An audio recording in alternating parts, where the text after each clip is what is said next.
So welcome everyone. Cold, dark night. It's great to see everyone. So my name is Uwe Brandis. I'm the Executive Director of the Urban and Regional Planning Program. And I'd like to welcome everyone to the Fall Speaker Series. This is the fifth of six. So we're rounding the last turn here. The speaker series is entitled Planning Big Investments in Big Cities. And there is a kind of overarching idea here, really two themes that we've been discussing for those of you that haven't joined us at some of the others. The first is to reconnect planning to investment. So planning is not an activity that occurs in some kind of dark corner independent of transforming cities. Planning is part of that, and planning activities really are, of course, intended to transform cities. And so to do that, we have to think about how investments really happen in cities. And we've heard from a lot of different speakers already from different perspectives. Last week, we heard from a kind of infrastructure perspective. Previous to that, we heard from both public and private real estate perspectives. Today, the second big idea is to think about the planning process or the investment process in the context of the dynamic city. So when we make investments in cities, we really have to think about the context within which project implementation happens. And so many of the projects that we've been discussing this fall are projects that are implemented over the course of decades, not just years. And so when you start off working on a project, preparing for a project, we have the city in its manifestation at the outset of the project, but over decades, the city, of course, changes. And so when projects are delivered, a new city emerges as the context for their both their evaluation and for the life of those projects. And so thinking about investments dynamically is the second part of the theme. We are very grateful to have James Von Klemperer here with us tonight. Jamie will bring a slightly different perspective to this theme. We've heard from attorneys, we've heard from engineers, we've heard from real estate professionals, and tonight we'll hear from really one of the most important practicing architects in the world. And I can say that because Jamie's and his firm are active in many, many cities around the world, and you'll hear from him in just a minute. Jamie is a design principal at Kohn Pedersen Fox, headquartered in New York City, with offices around the world. He's been active at many, many different scales of design, from the smallest scales of designing a house to buildings, and we'll see buildings in his presentation tonight, but also importantly districts of cities, and indeed we'll see some projects that are cities themselves. And the idea of designing a city is something that certainly we have talked about in many of our classes. Importantly, and when you hear from him, you'll hear from the perspective of the practicing architect. But I think one of the things that I want you to pay attention to is the idea of implementing a project and seeing it through completion. And so the idea of shepherding this investment process is something that you'll hear from him. Jamie received his bachelor's degree from Harvard University. He was the Charles Henry Fisk Fellow at Trinity College at Cambridge. And he received his Master's of Architecture degree from Princeton University. He's on the board of the Skyscraper Museum in New York City, which is totally appropriate for our speaker series this fall. And he has both served as the Saarinen Visiting Professor at Yale University and has lectured at many, many universities across the country and around the world. It's with a great delight and pleasure that we have you here tonight, Jamie. Thank you very much for coming and making time to join us. Thank you. And Uwe actually worked in our firm in New York at Kohn Pedersen Fox in the 1990s, the early 90s, late 80s. So in a sense, we're colleagues. Can you hear me with or without mic? Okay. So thank you very much for coming today, and thanks for inviting me. I'll try to race through because I realize that you have an hour, maybe 40 or 45 minutes I should speak so that we can have some discussion, because I know you're all quite active within various, or have been active in various pursuits of city planning, finance, building, before you became students. So you have a lot on your mind and a lot to contribute, and I'm interested to hear what you have to say. So I will begin, however. I will show, for the most part, 6 projects today, and each of those projects would easily, not this one, but easily, the nation of France built this, but each project would easily merit an hour's discussion, I think, because of the complexity of any large city project. So I just want to begin, though, with some sort of generalities. An architect, and are there any architects in the audience? Okay, so Mircea, I can fool everybody but you. But architects have a way of thinking about cities and looking at cities that's, as you would expect, quite visual, quite spatial, and we think, as we look at this view of Ile de la Cité, that we can understand the grain of a city just by looking at it. It's not entirely true, but there's something to be said for the way we can read scale and direction of movement of blocks and streets, etc. This is a watercolor that I did while sitting on a variety of plane trips back and forth to Asia. And this is the city of Seoul. And what you can see here, if you read the grain of this city, that there are 1, 2, 3, 4 layers of history of scale, from these little post-war buildings here, post-Korean War, to some middle-scale work, to the skyline of Gangnam in the south of the city, and a different way in which planners, architects, and developers behave in each of these zones. And actually there are some KPF buildings, one of mine over here, and some of my colleagues have designed a Samsung headquarters there. So, but this is just for reference. However, if we step back as architects and think not about physical form, but about the powers and the minds and the parts of our business, culture, and society which shape cities, well, David Rockefeller, so that's finance. Here's national policy, even though her husband had died some 8 years ago, and then various members of Port Authority, et cetera. So it's always interesting before, during, and after these huge projects to think who has influenced them. I think that's much the subject of your study. Or we can step back and think about the geometry of cities as that which shapes our environment. As a New Yorker, I'm happy to look back as an architect at the work of Hugh Ferris, who was really a delineator and a renderer, whose work gave rise to the 1916 zoning planning of New York, very much about physical setbacks, light, dimensions of buildings, air, etc.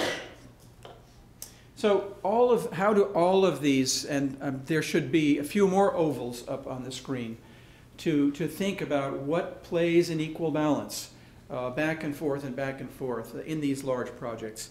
And so let's jump in and rush through 6 projects, very, very different parts of the world. My firm is, as Uwe said, quite a large architectural firm, as architecture firms go. It's about 600 architects, about half in New York, a good chunk in London, Shanghai, Seoul, Hong Kong, and Abu Dhabi. So we are all over the world, but we do have one sort of creative center in New York. Now, the largest project that we've undertaken is a city from scratch. It's in Seoul, or outside of Seoul, next to the airport. It's called New Songdo City. And this is a project which one can imagine a city project is not a 5 or 10-year project. It's 20, 30, or maybe there is no time period given to the building of a city. But most of this was to happen within about 15 years. And the metrics of it, about 150 million square feet, about $25 billion investment. About a third of all of that is accomplished after about 10 years, which is still remarkable. The function of the city is quite mixed. It really is sort of everything one would need in a city other than agriculture and industry. And this is a little bit of a sort of a diagram of a timeline showing who contributed when. Now, you don't need to read all these strands of spaghetti, but if you could, you would see that the number of engineers, political advisors, financiers, real estate partners, landscape architects, the funnel kept from the inception kept getting wider and wider and wider. But it was originally the undertaking of an international developer, an American developer, in collaboration with a Korean steel company, POSCO. And there was government money behind this. The concept was that this would be a free trade city to compete with various aspects of Singapore, Shanghai, Pudong, and other freer trade zones in Asia. It had never really fully panned out, but it provided the impetus, and it was enough to get the government going with its funding, which was essentially $2 billion to create the land, because it was water, and it was surcharged with sand and other solids, which became land. And that was the big contribution to the basis of the project. You can see a little architect's axonometric here of 1,500 acres of this town with a park in the middle, a population of 70,000 during the day, 300,000 during the day, 70,000 at night. This was a bit of polemic. We sort of wrote our book about urban planning to sell the idea that the soldier blocks of Korean post-war housing did not make a happy environment. Instead, we should look at, for example, the blocks of Paris, intersection of axes and diagonals, and there should be some interest in the planning. There had to be a method, which I can't quite get into, but it became a political effort. How should the architect make a polemic about planning that could make sense to our Korean public? This shows you the so-called Euclidean, you could say, the use zoning of the area. And as I mentioned, it's a great variety of functions, of residential here, of schools in the middle, of a park in the very center, of retail in red, of office space along this spine, and many other functions in between. As we were hired to begin from scratch, a very unusual kind of premise or a setting for an architect to begin a work on such an unusual project that's unusual anyway. But this was the illustration of a zoning principle that the whole town would be shaped like a tent with density growing towards the middle, and in the very heart of it, a park to relieve that density. And that was legislated. There was a micro zoning applied to neighborhoods. This had to do with residential planning and where the street walls would be, where the spaces of gardens would be. Some of this in contravention to Korean national zoning law, because we had to change a few habits in order to achieve what we felt were very creditable notions of Western or international practice, and probably older Korean practice, of building more traditional parts of town where buildings came up to the street, not very well accepted in new developments in Seoul and outside of Seoul, because the car is viewed as a bad thing, which is perfectly understandable, but then buildings had to back off from the street. Well, we changed that for this town. And so in doing so, in making this zoning, we made illustrations that were really throwaway designs. These were made to climb up the ladder to get to a certain point and then throw the ladder away and have a basis from which to talk about an urban plan. But you can see early on in the construction some of the housing developments, a convention center, Korea's tallest building here, a park, and many other buildings underway. An amazing effort from a construction, infrastructure, and planning point of view. Some of the buildings, most of the buildings were meant to achieve something very unusual in terms of their architectural ambitions. A convention center here, made of a span of about 450 feet arches, which is one of the longest free spans of a convention center in the world. And then a park, which was designed in our firm of 100 acres, a kind of a central park, if you will, of many, many sub-functions of public space. And you see a view from inside the park looking back at one of the housing developments. And now a view inside one of these housing blocks. So the project it was a hugely ambitious undertaking. One of the difficulties of such an undertaking, and I think Uwe referred to this, is the economic cycles naturally will do something like this. And a large project with this type of investment cannot ride directly past and over the gulch of a 2008, 2009 and following recession. So the project goes into some kind of slowdown, if not mothballs. Then it reemerges. But where are the thinkers, the legislators, the consultants, and so on to pick up the baton once the race has, in a way, been pushed to the side? It's a very complicated question. Canary Wharf, you may know, a different kind of development has gone through this kind of up and down, but still actually maintains many of its original planning principles.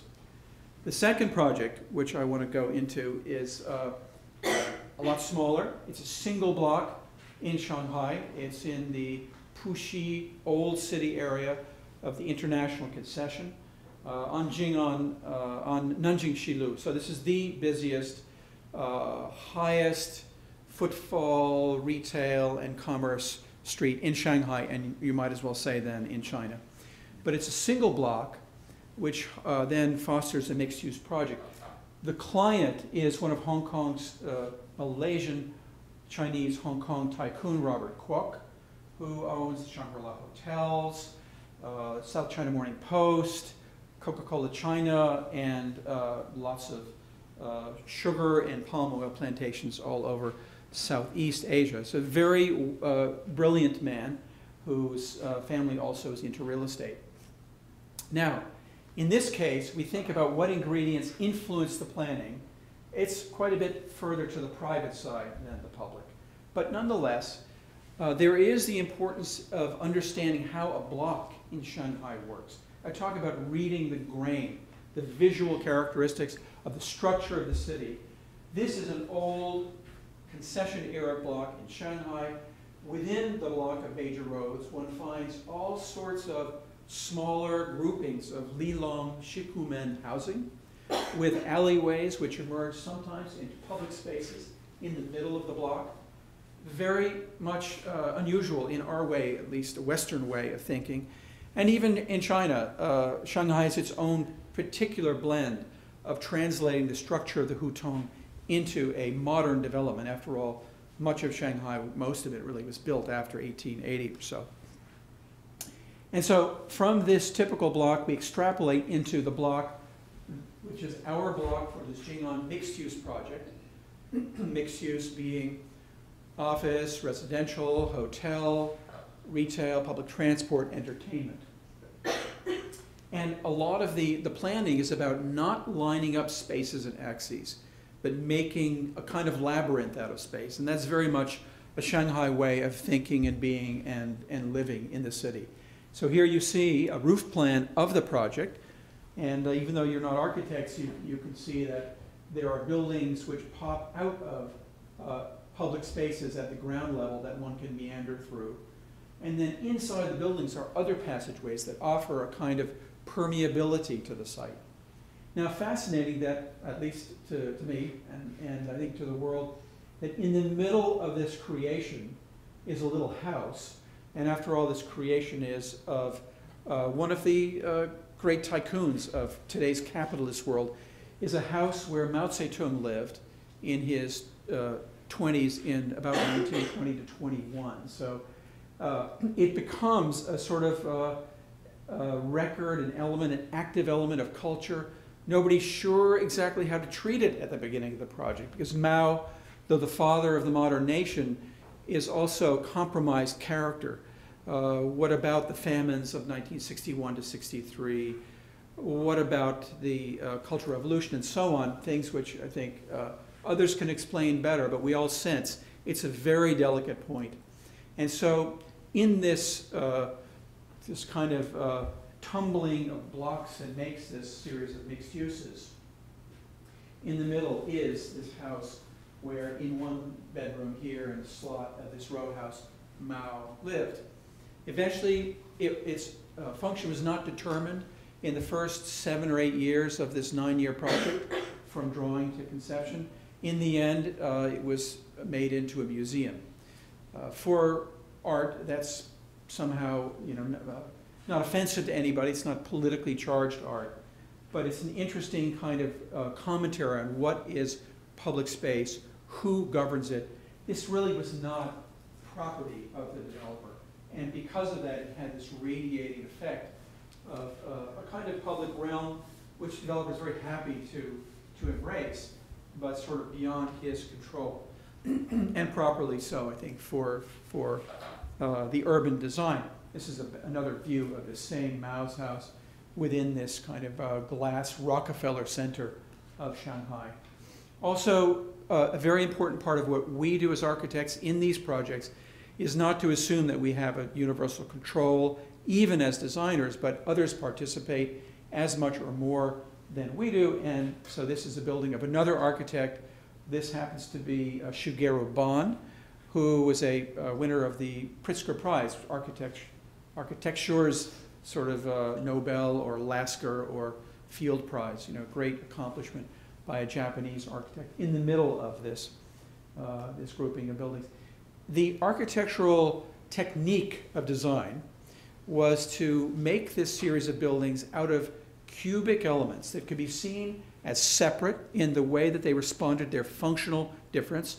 Office buildings have one bay system, hotels have a module of 5 meters, and so on.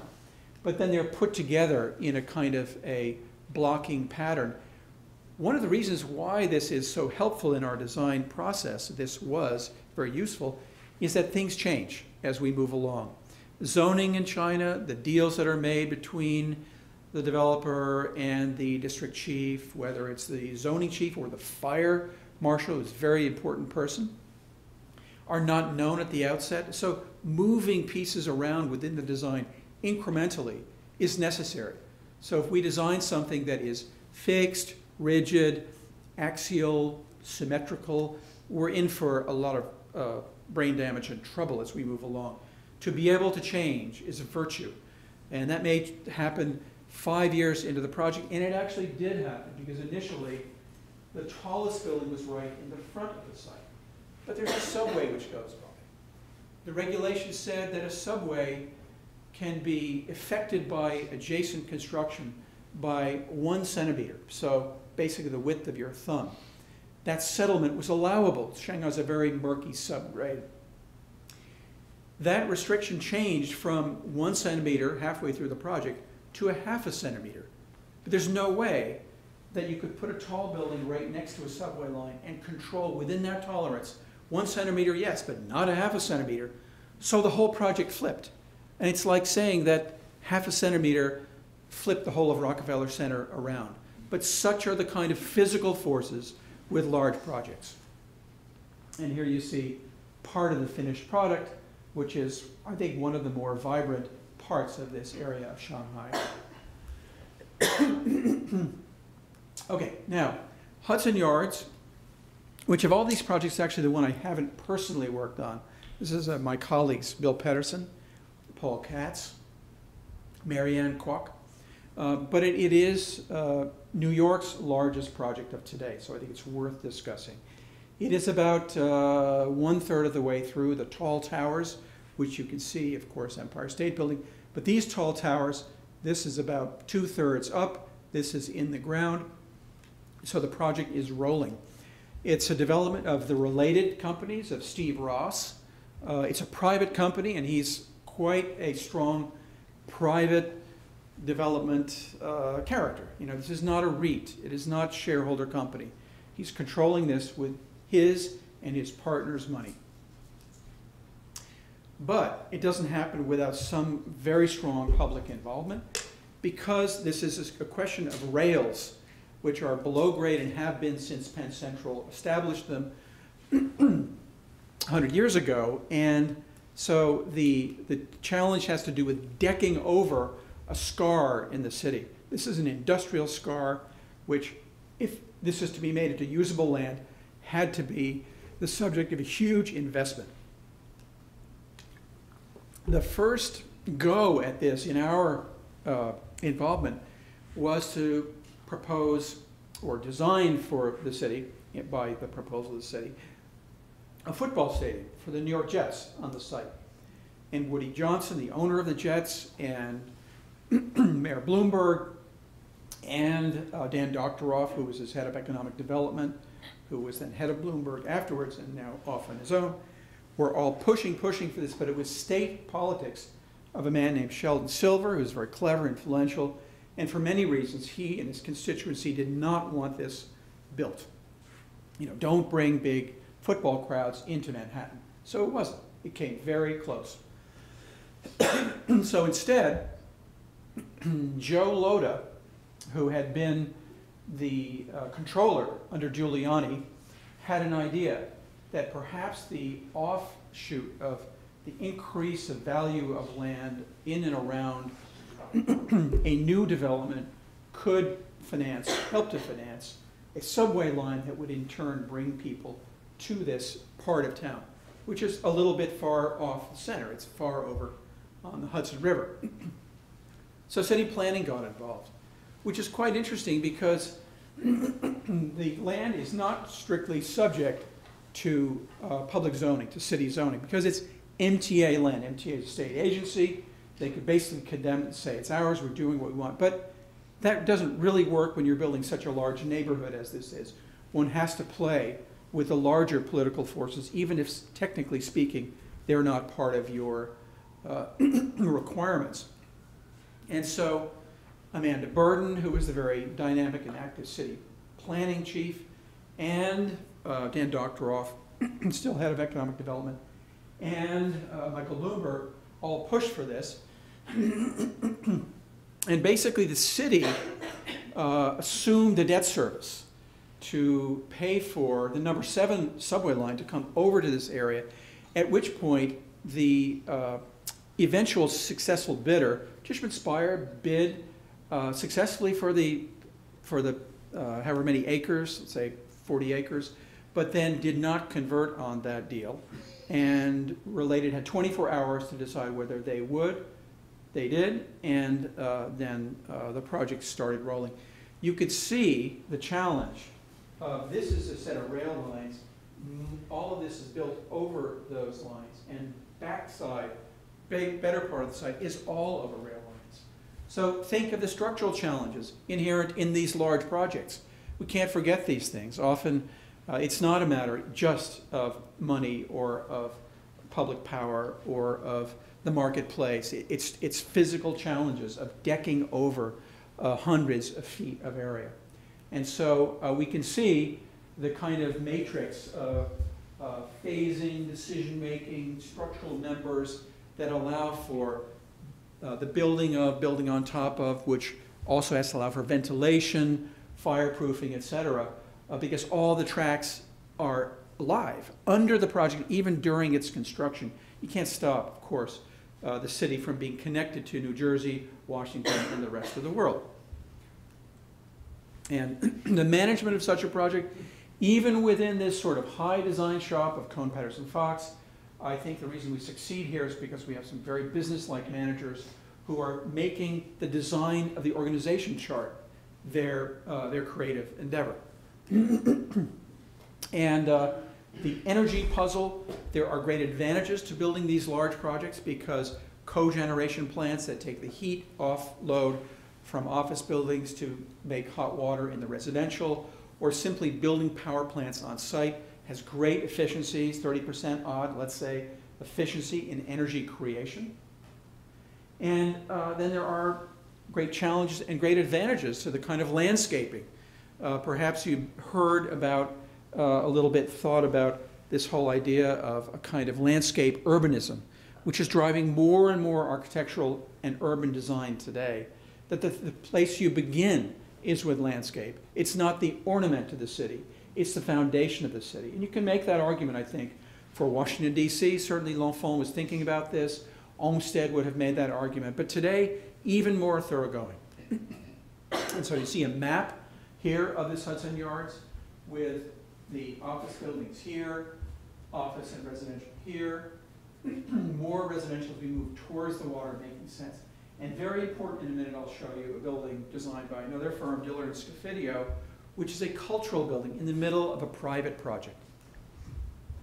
Now, one reason why this has all worked is the High Line, which is, how many have visited the High Line? Somebody's been there. Okay, great. So it's all a joy to walk along this kind of insignificant piece of nothing, which is the most incredible thing that's happened to New York. And I think John Alschuler, with whom we work in some ways, we'll talk next week or in a few weeks about his involvement with the High Line, because he's credited to be one of the fathers of the High Line, which is a great thing. Incredible raise in the enjoyment of, the recognition of a whole part of town, and along with it, as one broker sort of off the cuff estimated, around $5 billion of increase in real estate values of just the little buildings that touch the High Line. So it's an amazing galvanizing factor, and so it's on this site. Well, what an incredible boon to Mr. Ross. He didn't know this was happening when he opted to get into this project, but a spur of the High Line actually comes through his building. Well, he originally thought this was a dirty piece of old industry. He wanted to get rid of it. Now he realizes it's a kind of a golden thread, so it's very much prized. And you can see here this experience of the High Line coming literally through underneath the columns of a building, becoming part. So this is very much part of this changing landscape. Project envisioned. High Line is really thought of as a nuisance, and later on it becomes the kind of raison d'etre for a certain quite large agenda within the project. And then I mentioned to you a cultural building. Well, here is a section through the tall towers with their retail, joining the tower to the tower that is off the screen this way. But this is a building which Steve Ross and company, Jay Cross, Jeff Blau, et cetera, many partners involved with this, is building as a culture shed.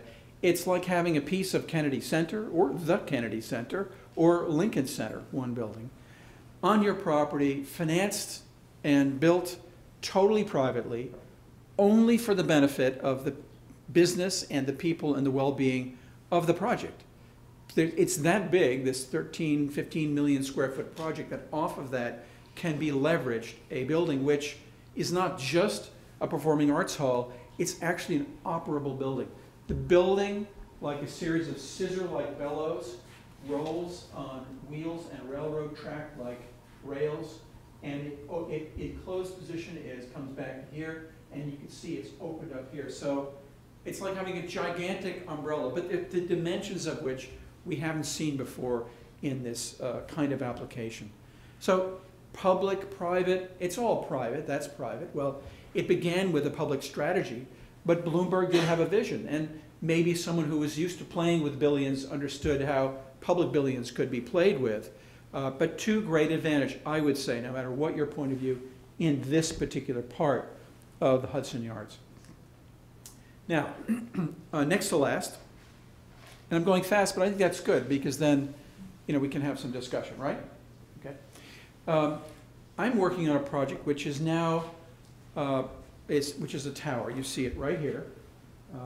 This is in the middle of Midtown, East Midtown, New York. This is Fifth Avenue, Madison Avenue. So it sits right next to Grand Central Terminal. So that could be said to be the heart of the city. Here you see initial sketch of the building from Bryant Park. My office is in a window right through these trees here. That's the public library. And then now looking back from, here's this Grand Central Terminal, you see this building. Well, it's a rather large, it will be the second tallest building in New York, the tallest building in Midtown. But it's going through the entitlement phase right now. It has been certified in what we call the ULURP process, Universal Land Use Review process, New York's own particular environmental and zoning and community board review of any project that's not as of right. If you're going beyond the rules of zoning and code and want to do something that exceeds somehow, then you need this review process, which has some more months to go in the hearings, but it's looking good. Just to think about the project and why, what is the kind of rhetoric behind the project? There must be one. It's supposed to be for the public good after all. The two transit hubs in New York find themselves in the very heart of the city. They are not semi-peripheral, as we know Paris, if you think of the Gare Saint-Lazare, or Gare de l'Est, or blah, blah, blah, the others, or even London. They're sort of sprinkled around. But a little bit the American model, like Union Station in DC, or here in New York, there are two stations right in the middle. So we think of very much of this part of the city as the heart. It's not just the place you get to and then distribute, it's the place you end up for many. And so Mayor Bloomberg, back at the end of his terms, third term, as you recall, proposed something called an East Midtown rezoning, which was an upzoning of many blocks of Midtown in this zone around Grand Central Terminal. And not so many of those blocks could really, they were already built on with large buildings. There were not that many buildings that would be springing out of this zoning idea. But nonetheless, it was significant. And a little bit, I use the analogy of the heart because it's a bit like the flow of people coming through any chamber of the heart or artery or vein coming through the terminal. There's an issue of density in a positive sense. The more people who can actively use areas that are adjacent to the places where public transport deposits you, the more efficient the city becomes. And it's not just a question of the number of people per square feet, or the number of square feet per person. It's also a question of the intensity of the flow of people, which is important to commerce, to city life, etc. This zoning initiative was defeated. It was done a little bit in a lame duck period at the end of Bloomberg, but interestingly, it's been revived in a smaller form, with this building being the kind of leading edge. And it's now de Blasio's sort of agenda. One of the reasons to talk about density and the need for more area in the heart is that underneath Grand Central Terminal, a billions of dollars project is well underway, will be finished in, we don't know, 5 or 7 years, part of the uncertainty of time, called the East Side Access Project. This brings public transport from New Jersey, from Long Island, we're currently going only to Penn Station, now coming to Grand Central Terminal. So after 100 years of use, all of a sudden, the intensity of use of Metro North train traffic coming through the terminal doubles. Add another 65,000 per peak hour. It's inconceivable because Grand Central Station, though a wonderful cavernous space, is actually very busy. So in order to do this, we offer in this building a way in and out of the subgrade directly without going through the terminal, which otherwise would be throttled. But it's very much private territory. It couldn't happen without the developers acquiescing to this. So we look at the kind of jungle gym and labyrinth of Grand Central Terminal as the heart of the city, and how clever it was in multiplying ground layers to get people coming up and down and in and out of the station. Our building then mimics some of these diagonal ramp ways. It brings into the site walkways which bring you from East Side Access directly out. It incorporates public rooms. Grand Central Terminal will have a room inside this building. How does this happen? The developer brings to the table not just this space and these facilities of spaces of movement and of rest, but also the developer grants $210 million to public improvements off-site, plazas, stairways in the rail, etc. And in return, gets 500,000 square feet. If you do the math, I don't know whether that's $500 million, it probably is, of value over time for his pocket, but he gives part back, and then, you know, it's a game of careful negotiation, but we believe it's win-win as long as it's a better public realm. So you'll see the building opens itself up very much visually to the station. You see how it sort of creates a lot of public space below. You can see this, which is now a very grungy stretch of street, is made into a park, which the city will then remap. The developer will pay for. But it's quite significant, even though it's one little piece of a block. You see here looking from the Grand Central Viaduct towards the building, And then in the corner along 43rd Street, a public room, which is a place where train users can come up through the building. And that you see this reverse going down into the train. So this project is most interesting. The public aspect of it is not only at the base of the building. This public-private space goes up to the top. You see elevators lead directly from the subgrade to the top of the building, and rather than the great ceiling fresco of Grand Central looking at the stars, we will be able to look truly at the stars from the top of the building, and you'd see within these sort of platform decks of assembly space and party space, truly a public area. Now the last project, as I think we have time for, is an unusual one for our office, but I think a very interesting one to bring into the conversation. It's in Accra in Ghana. It's a pro bono project in its inception, although it's morphed in an interesting way.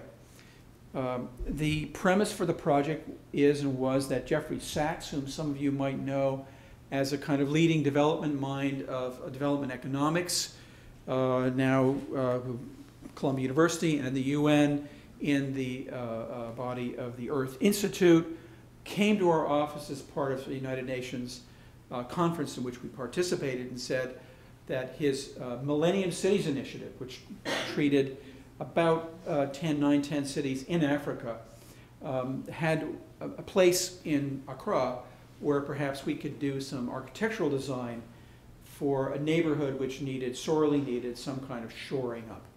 So this is in Gamashi, the home of the God tribe in Accra. And there you see Accra, in a way, a very appropriate country and city for development projects, because it's not there's some great economic vitality, partly coming from oil. It's an organized government is well organized, and it would be a very good place to collaborate on a project. So, but the coastline in Gamashi, very close to the very center of town, to the Nkrumah Monument, to the National Law Courts, is really not in good shape. It's quite polluted. There's a Correa Lagoon down the way, which is very polluted.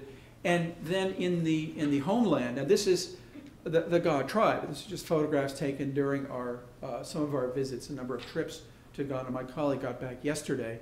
But in a sense, this is the population, and this is the group which is the subject, the user client for the project.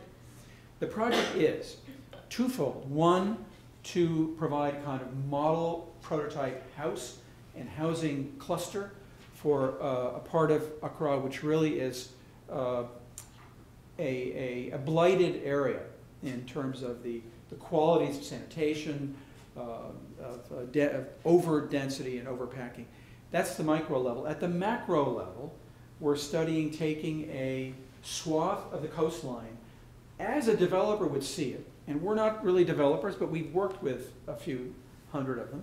So you start to understand how highest and best use, we sort of amateurs, you're taking this professional class, and we're sort of learning over decades, but we know something. And so there's an idea that there is a better use for this coastline than trash and leftover buildings. So at the local level, the micro level, we look at courtyard housing. We densify in not going up just 1 or 2 stories, but 3 or 4, liberate more land at the base, and then give some land over to development that could be owned in perpetuity by the God tribe, but it could be income producing. And so these are self-ventilated, locally constructed concrete structures. This is sort of the concept which is being advanced now. And then the sort of macro end of things. What about the Polluted Lagoon, which is being taken care of by actually a New Jersey engineering firm and the Ghanaian government? But the master plan then would look at this coastline and say, what if there could be actually a tourist industry? I mean, there's a significant history of the slave trade, of colonial incursions, of local traditions, which is not something that anybody wants to forget. And so it's a very interesting place to visit. And so there are these sort of swaps, if you will. This land could be rented, or there could be some ground lease to a developer, and the tribe would hang on to some of the revenues. And so that's shown in these larger sweeping views. As one can imagine, the organization chart of influences and decisions in such a project is very complicated. We don't pretend to be at all in charge. And we really, because it's a pro bono project, are kind of along for the ride, very committed, but we cannot understand exactly where we're going to be in a year or two on this project. So just to finish with this one, I'll explain where we are today, which is quite interesting. As I said, Jeffrey Sachs initiated the project. When the president died and the mayor changed, he lost his political purchase and his association, any kind of way to engage with local government. And so he left, leaving us as a pro bono professional firm with some good ideas, but no client. But the mayor came to us, the new mayor, and said, well, I'm running for re-election. These are pretty good ideas. If you build the model house, I think you can say this out loud, but you can see the glint in his eyes, I think I can get re-elected a little bit more easily. And so he said, in fact, I'll hire you. And we said, no, please don't hire us. This is a pro bono project. He said, if I don't hire you, you won't really work. So just give me a discounted figure, and then you're hired. Okay, so he hired us. Then there were some problems with the currency. Nothing was happening. And we thought the project was dead, but along comes the Brazilian government, which invests something like $200 million in Ghana. Under what auspices, hard to tell, but there's some goodwill involved. But mainly, the build, operate, transfer contractors to make this happen are Brazilian contractors. But they don't really know much about the neighborhoods here. And some of my colleagues who were involved in this project, who had degrees from the School of Public Health at Columbia, and understand something about slum remediation and about social issues, got it right. The mayor said, use them to redo Gamashi. And so now the Brazilians are contracting with us to plan this thing. So we never knew where the twists and turns would lead. It's surprising where we are today. But I think the goal, and maybe this goes for all of the disciplines and the kinds of subject matters that you undertake and will in your work as city makers, that you just have to be persistent. You have to stick with it. You have some ideals and goals which are not rigid, but you still have to keep them in mind. Otherwise, for example, this project would be pro bono, but where's the bono if you don't remember why you're doing it in the first place? And so the very last image I'll end is the horrible image that every architect shows these days, and usually my colleagues show at the beginning of a talk. But it is appropriate here at the end, just because it shows the reach of our practice. Each bubble is in scale with the amount of work that we have in different parts of the world. And so to talk about making cities and understanding cities is, of course, very, very, very local to every one of these places. And so the challenge of a firm like ours of 600 architects is, first of all, we are a very international group of people. There are more people from Seoul in our office than there are from New York. It's a kind of a catchment area for many people with many ideas. But the knock-on effects of transferring ideas from place to place, the power of being able to talk to the mayor of Accra, knowing what we've done in Singapore or London, and engaging a Brazilian contractor is going to make this possible. And I think that may be very much the way you, here in Washington, as the center of a pretty big nation, whether you work locally, there is this potential reach to your work. I'm sure you feel it in your studies, and it's very much what gets us excited about our practice around the world. So thank you, and I look forward to the challenge. Fantastic. I'm sure there are questions. Yes, let's go ahead. Let's jump right into it. Thank you very much. I wanted to sort of start off with Accra. It's estimated, well, let me back up. with the concept of planning cities and thinking about planning them for sort of all income brackets. And I'm sure, as you know, Accra and Ghana as a whole has a affordable housing shortage, estimated to be 1.7 million by 2030, 5.7 million by, I think, by 2030, something like that. Sort of, what are some of the challenges with getting that done? Was this the projects that you mentioned? Did that issue come up? And how did developers sort of think about affordable housing? Right, that's a good question, because the goal of the project is to provide affordable housing. That's what is being done. Not on that coastline strip, but there is, Gaumarchi is the neighborhood, right, of the Ga homeland. And so if we go back to a plan here, there's this little strip of, we'll call that tourism. But really, where you saw all of the diagrams and images of housing, courtyard housing, is all happening in here. So this has to happen for the Ga people, because their homeland is very much tied to the place. You couldn't just say, urban renewal, get rid of it and rebuild. For example, in each of the courtyards, most of them, is a place where the umbilical cords are buried for the part of the tribe that lived there. And so they come back in the Ga diaspora to Gaumarchi. And so we got to build around it very carefully, but by increasing density, right, we're saying we could get 3-4 times the area there. And so, you know, if people lived at 120 square foot a person, now they could live, you know, at a better, it wouldn't have to be grand, but something better than that, and still have area left over that they could rent to others. So it's kind of a modest step in making this affordable for the same people who live there today, you know, without saying you have to leave. Right now, if Ga inhabitant is doing well in Gaumarchi, or, you know, got a business, whatever, went to law school, you know, making a lot of money, they tend to leave Gaumarchi and build a villa outside some other neighborhood. So this is really sticking with, as much as we can, some of the habits that people are used to living in Gaumarchi. So it's, you call it maybe very carefully tailored, affordable housing, but it's not, you know, building hundreds of thousands of new units. You know, it's not the way we are used to building in China at that scale.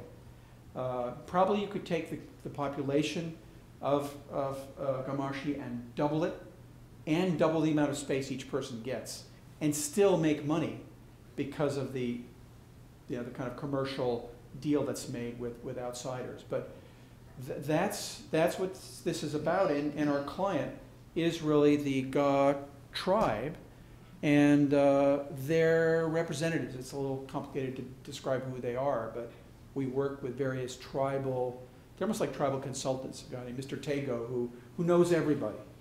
And then you have the chieftains themselves, and then you have the AMA, which is the Accra Metropolitan Body. But it's a form of affordable housing. But there's still, it doesn't answer your question really, because the scale you're talking about is more, that requires a lot of heavy lifting that's just outside of this zone. And it wasn't just affordable housing for the workforce population as well. So right. It's just housing shortage period. So. Right. It's a big question for Accra, and how will the infrastructure handle it? Because it's a manageable city. It's not like Lagos, you know. But what happens if it really booms and gets that much bigger? Thanks for the question. Yeah, go ahead. Thank you again so much for coming tonight. It sounds like these projects must have been a lot of fun to work on. I was struck by the scale of the first project you shared with us in Korea. Right. And I was curious as to how, given the presence of these veterans housing projects, or these wartime housing projects, how that site became a blank slate. Where did the residents of those? It was actually, this was water. So you see here, this is the East China Sea. The airport, which is kind of a bridge and promontory leading to a little island. It's a big airport, though. It's one of the most active airports in the world. Is over here somewhere. But this is all bay. So the water line came to, you know, maybe somewhere around here. And all of this was a landfill site. Now, how could this happen? Again, following the twists and turns, this was a bit of public policy, but then LG, one of the big Korean, then Chaebol, took this on as a semi-private project. They had the idea of a technology city, which was financed with, people who wanted to finance whatever this would be at the time of the bubble and the boom of dot-com industry, earlier in the late 90s, let's say. And then the whole thing bust because the bubble burst and there was no money, and Rem Koolhaas had been hired, a well-known Dutch architect, to design the city. Plans were thrown away, and then the IMF reorganized the Korean economy, and Paul Kam-doo-soo and the New York Fed came and dictated various things, including foreign direct investment to real estate, which had never happened before in Korea, other than by invasion, of course. But this then became the first in modern day title to land owned by a non-Korean. And the project was taken up by this idea that, oh, let's go hunting for foreign capital. So they found a company in Boston and New York who didn't have that much money, but they had the right credentials of experience. They had done one high-rise and one golf subdivision in Florida. So they were actually ill-suited to the task. I mean, they were talented people. They learned, but they didn't know really. But they got the commission, and they were close to Morgan Stanley, who did the first few $100 million seed loan and the next $2 billion loan. They syndicated this money. So you could see it went from technology and LG and Rem Koolhaas to nothing, to an American developer who found a Korean partner in POSCO, which is still a very vital company. Korea climbed out of its difficulty with the currency. The won had devalued by a half, and it was a very, very sad time, but climbed out of it. It was booming again, and so this came to be. But with the cycles of foreign capital going like this, it's pretty hard to keep this on an even keel. Thank you. On that one, how do you keep, if you're the designer of the city, how do you keep it from feeling sterile, like a Brasilia or something? Yes, that's a very good question, and like organic part of it that's allowed to yeah, I think the principle, we thought very hard about this, and we thought maybe more than we were successful. Because that was one of the ideas, that sterility, as shown, let's say here, it's one type of sterility, which you could say actually that Haussmann's Paris is sterile, but it's beautiful sterile. And there are other parts of Paris, left bank, that are not at all sterile because they're messier in planning terms. But so we wanted in this plan there to be occasional shifts, inequalities, surprises, elements of surprise. And that does happen in a lot of parts of the city. Over here, there are some triangles here that were supposed to be completely unplanned. However, in building anything large, there are certain economies and tendencies for regulators and developers in particular. This is a privately financed city, to seek some type of regularity. And so when you get to the neighborhoods, there is something that is expected and kind of repeated. So it's a balance really between the two, and maybe in the end the answer is that if the city is not built all at once, that there will be a kind of richness that emerges from the fabric of the place, because it's not just one material, one decade of building, one set of builders, one set of architects. It'll layer itself one over the next decade. And so I think that story is yet to come. But we did try in the zoning of the place to create these very different scales.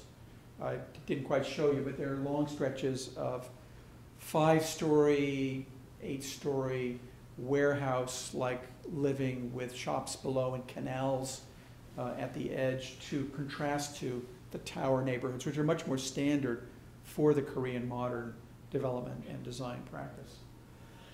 Right. Sure. First of all, thank you.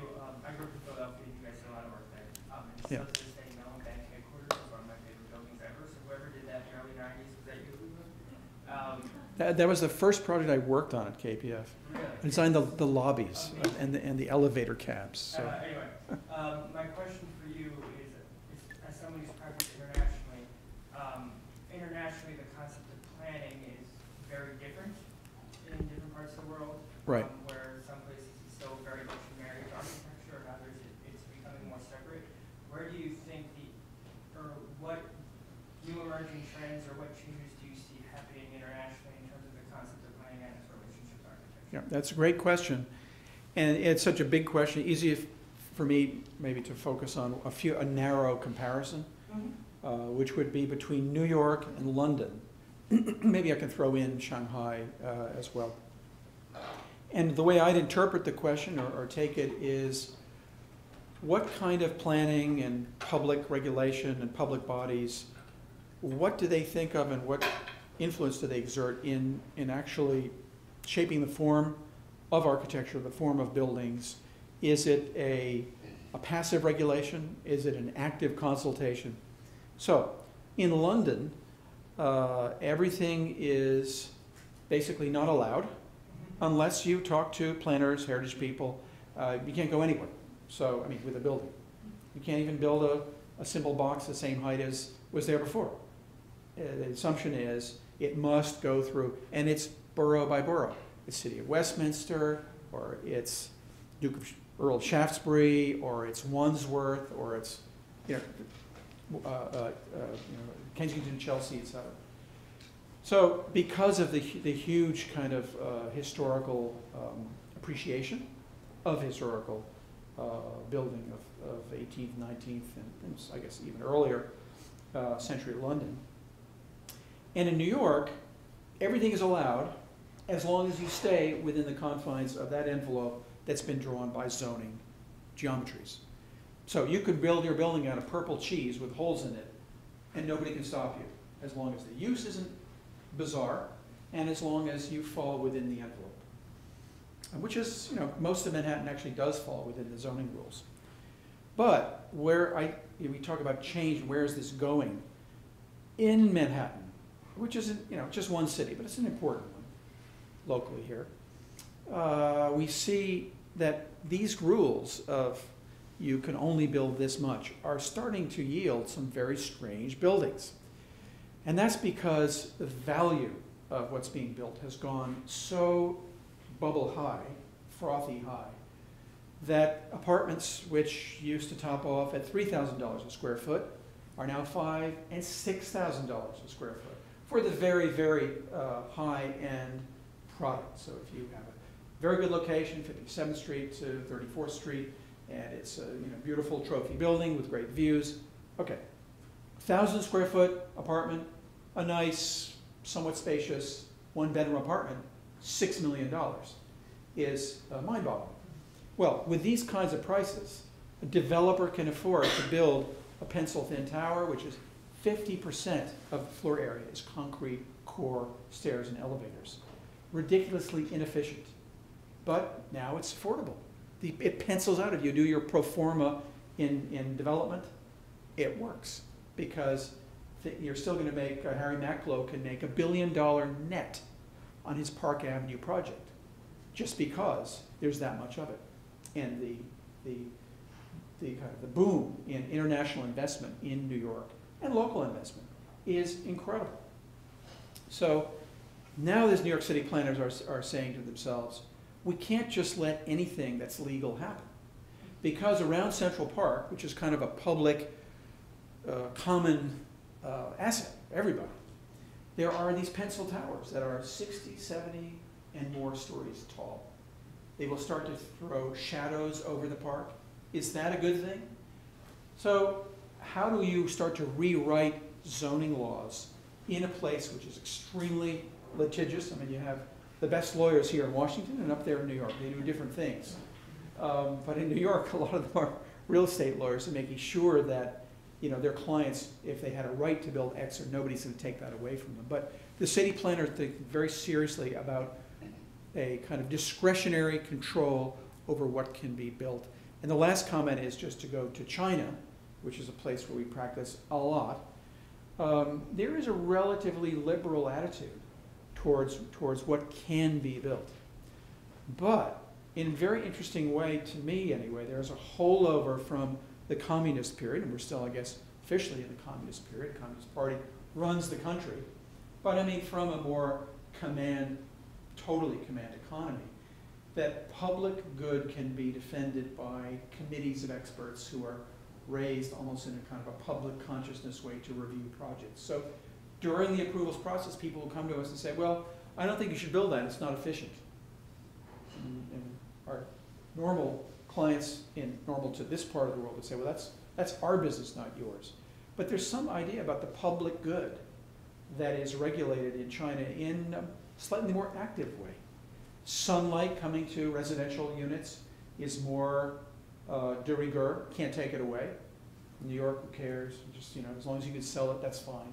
But 1 or 2 hours of daylight at the worst, December 21st, winter month, to each one of the rooms in the apartment, that's a pretty good public law. And so you see these kind of regulatory habits which come from a period when, officially China was about the good of the people, and it still, I think, laps over into today's practice in China. Thank you for coming.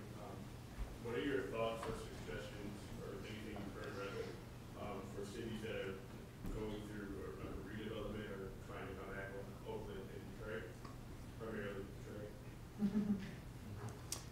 Well, that's and we've been getting involved at the kind of proposal stage with projects in Detroit a little bit the way we have in Ghana. I mean, we can, as a large firm, decide we're doing well enough that we don't have to only work where these $6,000 a foot apartments are, and wealthy developers and big, most of these projects demand a huge amount of capital. But some of the most interesting problems are the real problems, and in this country, you're noting, what can we do? So I can't say that my firm or my practice has great experience and therefore not a lot of answers, but I think ultimately there can be some advantage to international investment because there are parts of the world where land is so scarce and the stock of buildings isn't there, and Detroit leaves a lot of great houses and factories and theaters and great buildings that are in great disrepair. So if the Rust Belt could be a place where foreign companies could invest their money to start new industries, I think that's an idea that I hope will, we would all hope is going to lead somewhere.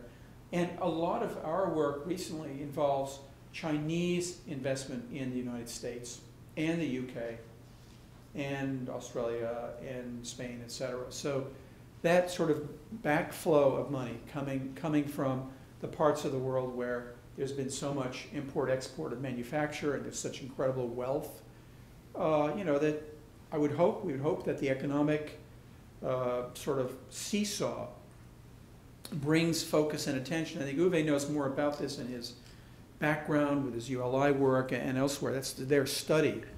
But it should be something that I hope, could all, as architects, we could focus on.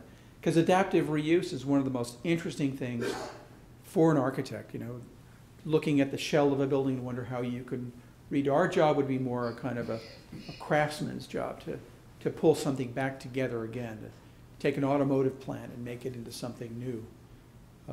But it is, it's something that would, as an architect, keeps you awake at night. As a planner, I'm sure.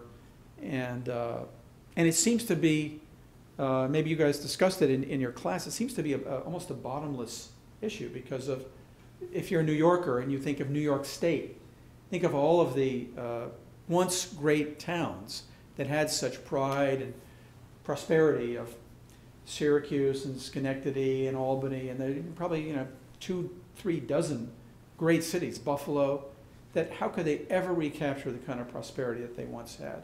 And what are the challenges to planners? So I hope that's something that maybe, if this school is a bit of a research engine, then you can have an agenda to to treat that as an active problem and you know, use your minds together with people who are in these places to try to come up with some answers. One last question. Thank you for the presentation. So as you're seeing more urban revitalization, not just internationally, but also here in the States, and you have transit-oriented development projects like Hudson Yards and numerous projects here in DC, what do you foresee as the infrastructure needs in terms of, at the planning stages of the project? Is the existing infrastructure adequate to support the future development? And if it is, what's the expected shelf life of that infrastructure? Like how does that factor into your decision when you're planning the different blocks and units to build on top of that site? Right. If I may, I think it's a great question. And many of the projects that you showed, they are almost infrastructure in themselves, right? I mean, they're massive, very large structures. But they all, of course, are dependent upon the infrastructure that connects them back to the rest of the city. In many of the projects you showed, I think, at least it appears, the durability of the project is greater than the infrastructure around it, which is kind of an interesting inversion of what we would assume typically. So I think it's a great question to end on. Yeah, it's a question which is, it prompts one to be more visionary than we are, in a way, asked to be as architects. And we were a little bit like we're a surgeon of a certain part of the body at a time. We fix a finger and we work on an earlobe or something. And you're talking about something that's really, like the skeleton or as I mentioned, the circulation system. But it's interesting that, just anecdotally, I mean, if you're trying to run a large firm, first thing you do is keep people employed, because you don't like to lay people off, and architecture goes like this. There are not enough jobs, there are too many jobs. And so you look very carefully where your projects come from, and we become a little bit of a bellwether for the way development is happening around the world. And so many, over the 30 years or so I've been practicing in this firm, so many more projects coming that have directly to do with infrastructure. And that's a good question. Is there are many reasons why. We were just talking about infrastructure projects in Romania, but with Mircea here. But and it's for many different reasons. But I think it's great to see that the public value in legislation and investment, and the private reward, is coming back to these places where, without private investment, in this country anyway, infrastructure doesn't really happen. So if we look into China, when the Olympics was happening, fine, build another subway line. Reverse the traffic on the ring road so that it all works for 4 weeks. We obviously cannot do that here. So the Vanderbilt Project, which you saw, is a very good illustration of without the private developer, so he's the filthy lucre of the investor and the board of directors. And actually, as it turns out, John Altschuler is on the board of the developer who sponsors this project. Wonderful developer, SL Green, our client. But they wouldn't have done any of their investment in the rail, which is $210 million, is a lot to invest in. Stairs and platforms and totally outside their project, but they're being given all this extra area. So if the knock-on effect of smart private development can be this public improvement, the money just isn't coming as generously from the public coffers. So I think the American model of the private bringing back to the public is a very important one for us. And it would be, very, as I mentioned, totally different from Singapore or Shanghai, or in the UK, or at least in London, where when you're in London, you're in the capitals. New York's not the capital of anything. It's not even the capital of New York. But at least the London is, you can get the parliament to vote, they Crossrail, they can have these, $10s and $20 billion plans to make infrastructure. But as an architect, it makes you feel great when people invest in infrastructure, because it just means that they will value it's not, you know, a zero-sum game where the more they spend on this, the less they spend on that. The more people spend on the skeleton, the more they care about the skin, or, you know, the buildings that we're in. And so it makes a better place to live. And then people think about, you know, I mean, I think if you do some kind of macroeconomic analysis, you find that the very best spending you can do is on infrastructure, if you can afford it. Because it brings back to the whole system of every kind of private building. So, you know, we're spectators. We're not really the people who, we work with all these agencies. We don't really understand everything that goes on there. It's not our expertise. But we're observers, and we absorb the effect. And I think it's one of the great things about your program and being in the place of public policy in Washington, that these subject matters probably come to you, you know, quite a bit. And the public part of the public-private and the infrastructure component can be really a big target. Thank you so much, Nikki.